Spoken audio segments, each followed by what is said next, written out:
Olá!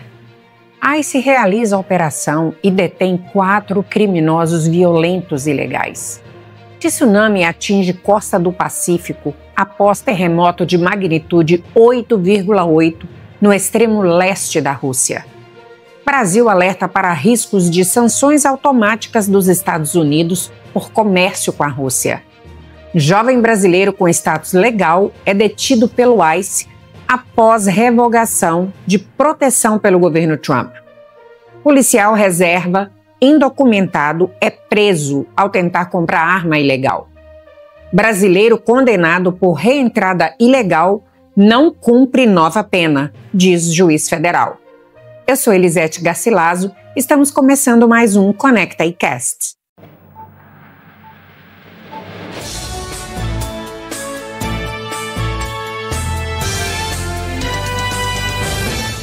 Tsunami atinge costa do Pacífico após terremoto de magnitude 8,8 no extremo leste da Rússia. Na madrugada de hoje, ondas de tsunami começaram a atingir diversas regiões do litoral pacífico, incluindo trechos dos Estados Unidos, após um forte terremoto de magnitude 8,8 que sacudiu áreas remotas do extremo leste da Rússia. Autoridades de vários países emitiram alertas e determinaram evacuações em massa. Primeiras ondas foram registradas já na costa russa e provocaram a evacuação de quase 2 milhões de pessoas no Japão. Nos Estados Unidos, alertas e ondas isoladas atingiram Havaí, Califórnia, Oregon, Washington e partes do Alasca. Em muitas localidades, os alertas já foram rebaixados ou encerrados, mas ainda permanecem ativos em cerca de 64 quilômetros da costa do norte californiano. O México recebeu alerta preventivo, mas sem relatos de danos ou riscos significativos, conforme afirmou a presidente Claudia Sheinbaum. Na Colômbia, em Chocó, decretou alerta vermelho com ordem de evacuação imediata de praias e áreas de maré baixa.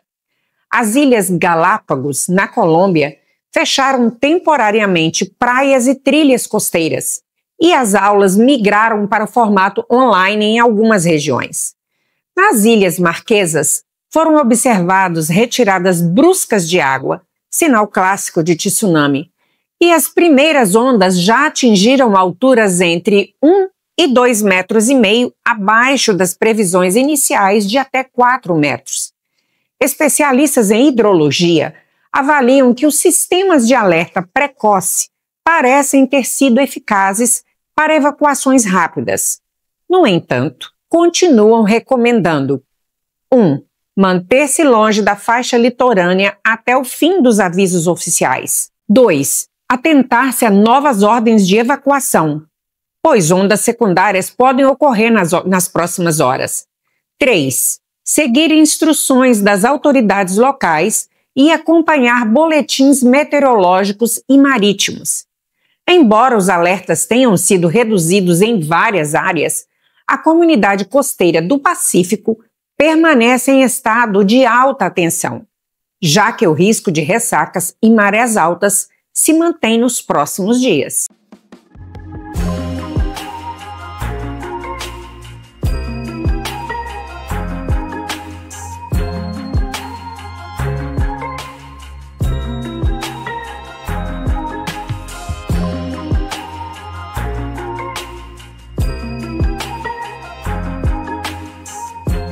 Brasil alerta para risco de sanções automáticas dos Estados Unidos por comércio com a Rússia. Senadores brasileiros que visitaram Washington esta semana afirmaram nesta quarta-feira que o Brasil pode enfrentar sanções automáticas dos Estados Unidos caso mantenha relações comerciais com a Rússia.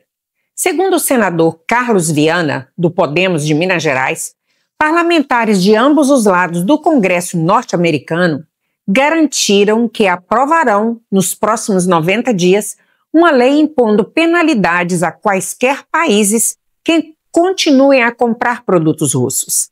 Há outra crise pior que pode nos atingir em 90 dias, declarou Viana aos jornalistas. Republicanos e democratas foram firmes em dizer que vão aprovar uma lei criando sanções automáticas para todos os países que fazem negócios com a Rússia. A proposta, segundo a comitiva, mira especialmente a importação de equipamentos militares e de energia, um ponto sensível tanto para legisladores republicanos quanto para democratas, que veem o comércio com Moscou como apoio indireto ao esforço de guerra contra a Ucrânia. A senadora Tereza Cristina, do PP do Mato Grosso do Sul, afirmou que os americanos consideram que quem compra da Rússia dá munição para o conflito continuar e ressaltou que a possível lei norte-americana será tema de diálogo urgente com o governo brasileiro. Na mesma manhã, o presidente Donald Trump anunciou um tarifaço de 25%, mais uma multa adicional, contra a Índia, em retaliação às negociações de Delhi com a Rússia em setores de defesa e energia. Embora a Índia seja nossa amiga, ela sempre comprou a maior parte de seus equipamentos militares e de energia da Rússia, escreveu Trump no Truth Social, ressaltando que a medida valerá a partir de 1º de agosto. O alerta dos senadores ressalta a necessidade de o Brasil buscar alternativas de fornecimento e intensificar o diálogo diplomático para evitar o impacto de eventuais sanções norte-americanas sobre a economia nacional.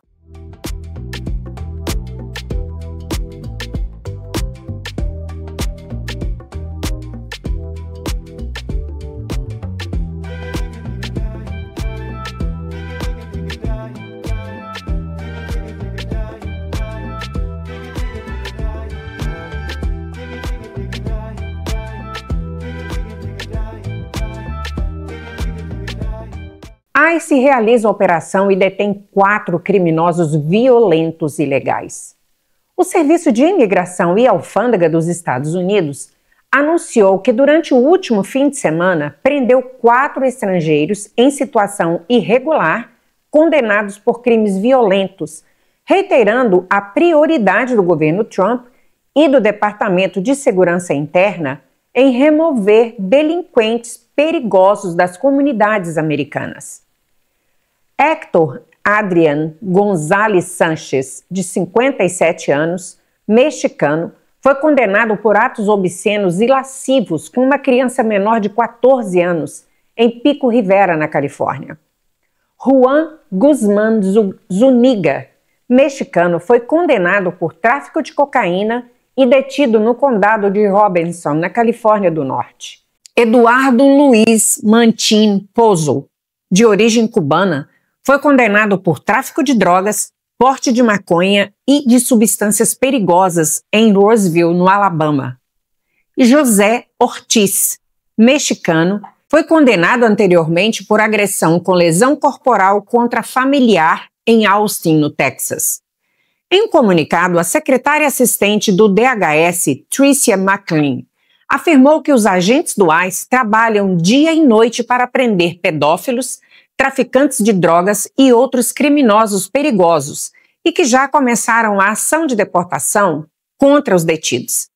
A iniciativa faz parte de uma série de operações para dar cumprimento a diretrizes presidenciais de priorizar a prisão e remoção de imigrantes envolvidos em crimes hediondos. Os detidos estão agora sob custódia federal e deverão enfrentar os procedimentos de deportação, conforme previsto nas leis de imigração dos Estados Unidos.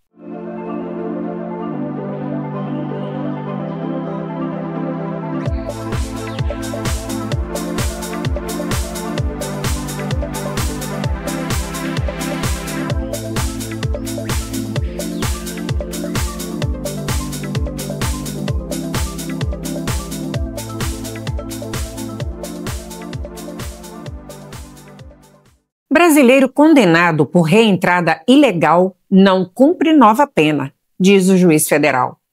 Um cidadão brasileiro de 37 anos, Américo Lopes da Silva, foi condenado na última sexta-feira por reentrar ilegalmente nos Estados Unidos após deportação, mas não enfrentará qualquer tempo adicional de prisão, declarou o juiz federal John Woodcock Jr., da Corte Distrital do Maine.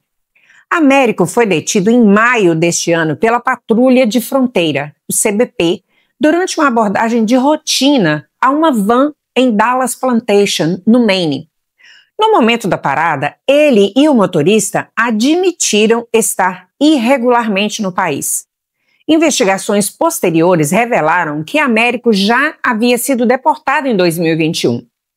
O veículo estava registrado em nome de alguém que havia excedido o prazo de seu visto concedido em 2018. Em audiência, o réu se declarou culpado de reentrada ilegal. O juiz Woodcock, nomeado pelo presidente George Bush, avaliou que o período já cumprido em detenção era suficiente para a punição e, portanto, dispensou o brasileiro de nova pena privativa de liberdade. Até o momento, não há informações oficiais sobre o novo processo de deportação de Américo. A Procuradoria dos Estados Unidos não divulgou detalhes sobre eventuais recursos ou medidas administrativas, e o ICE não se pronunciou até a conclusão dessa matéria.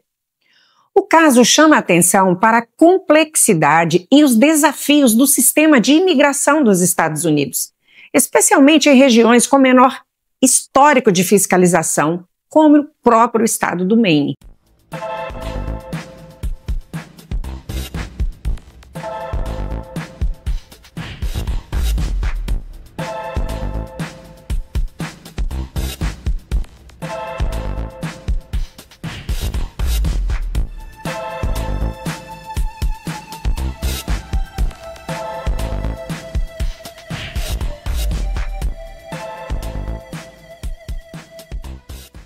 Policial reserva indocumentado é preso ao tentar comprar uma arma ilegal no Maine. Na semana passada, agentes do ICE de Boston, em conjunto com o ATF, Bureau de Álcool, Tabaco, Armas de Fogo e Explosivos, prenderam em Old Rochmore Beach, no estado do Maine, o jamaicano John Luke Evans, de 29 anos. Ele exercia a função de policial reserva no Departamento de Polícia local, apesar de estar ilegalmente nos Estados Unidos. Evans entrou legalmente no país em 24 de setembro de 2023 pelo Aeroporto Internacional de Miami, mas não retornou na data prevista de embarque, que seria 1º de outubro, configurando permanência irregular. Durante a operação, ele admitiu ter tentado adquirir uma arma de fogo de forma ilegal, justificando que a arma seria usada em suas atividades como policial. John Luke Evans não apenas violou as leis de imigração dos Estados Unidos, como também tentou obter uma arma ilegalmente. O mais alarmante é que ele exercia a função de um policial em uma cidade local, afirmou Patricia Reid, diretora interina do Escritório de Operações de Execução e Remoção, o ERO, do ICE em Boston. Ela ressaltou que o ICE Boston continuará priorizando a segurança pública, removendo ameaças de imigrantes criminosos em nossas comunidades da Nova Inglaterra, acrescentou ela. Este caso remete ao episódio de abril, quando o congolês Gratien Milandu Wamba, de 32 anos, também em situação irregular, foi detido em Falmouth por tentar adquirir arma de fogo ilegalmente enquanto trabalhava como agente correcional. As detenções refletem a estratégia do governo Trump de identificar a fiscalização sobre imigrantes com acesso a funções de autoridade, reforçando que nenhum indivíduo em situação migratória irregular está acima da lei, ainda que exerça cargos sensíveis em agências de segurança pública.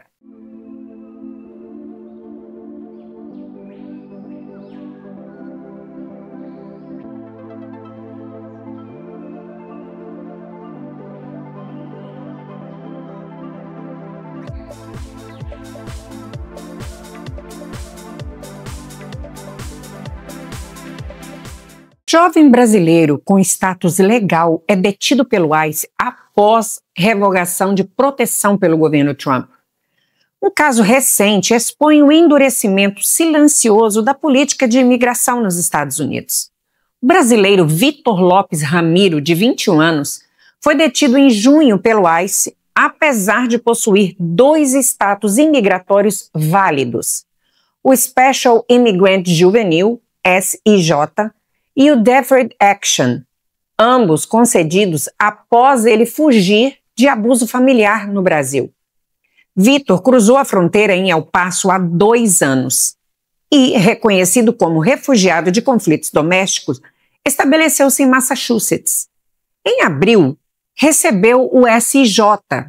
No mês seguinte, o Deferred Action, que o isentava de deportação até a conclusão de seu processo. Contudo, em 6 de junho, a administração Trump revogou o Deferred Action para beneficiários do SIJ sem aviso público. 10 dias depois, Vitor foi convocado via mensagem de texto para entrevista no Centro de Processamento do ICE, em Massachusetts. Sem explicação formal, foi detido, transferido ao Centro de Detenção do Condado de Plymouth e mantido incomunicável por mais de 24 horas. Ele relatou condições precárias, revistas íntimas e divisão de cela com mais de 40 detentos, entre brigas e ameaças. Sua defesa, conduzida pela advogada Annelise Araújo e pela ACLU de Massachusetts, obteve habeas corpus que impede sua transferência a outro estado e garantiu sua libertação mediante fiança. Em sua decisão, o juiz Brian Murphy ressaltou que Vitor mantinha 2 status legais ativos no momento da prisão. O governo Trump e o USCIS justificam a mudança apontando supostos aumentos de fraudes no SIJ, mas não apresentaram dados que comprovem vínculos criminosos generalizados entre beneficiários. Parlamentares como a senadora Elizabeth Warren e o deputado Jim McGovern enviaram carta ao Departamento de Segurança Interna exigindo esclarecimentos sobre a revogação e alertando para riscos à integridade de menores vulneráveis. Hoje, Vitor trabalha na construção civil em Massachusetts e busca retomar sua vida. Tenho medo de ser preso de novo, afirmou ele. Seu futuro jurídico será discutido em uma audiência federal nos próximos meses. Um veredito que poderá afetar milhares de jovens imigrantes protegidos por programas humanitários. Por hoje é só, mas você que gosta de estar sempre bem informado, conectado com as notícias do dia a dia, se inscreva no nosso canal, clica no sininho para você ser notificado toda vez que subirmos um novo vídeo e, se for possível, compartilhe esse vídeo com mais pessoas. Muito obrigada pela sua audiência, nos vemos numa próxima edição. Até mais!